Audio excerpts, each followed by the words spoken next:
Hello everyone, today I'm going to show you how to use chatbots on your Bluehost site. I just tap on my Safari browser, and before you creating an account you will have to purchase the plan for creating. And if you want to buy the premium or subscription of Bluehost, please go through the link in description. You will get a referral code from me for creating an account, and after logging your account in cPanel, click on the add site button to begin the process. So after choose AI website creator and then click on get started.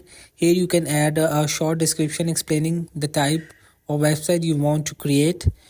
So after next, to include details from Facebook, simply connect your account by clicking the connect Facebook button. Just tap on it, and after connecting your Facebook with this website, so upload a website logo.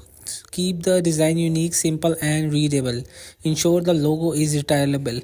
So select the AI generated website version. So the AI website builder generates the 3 unique versions of your site. To view a full preview of each version, simply click the preview button. So hope this video helped you. Please don't forget to like and subscribe and get notified for more videos.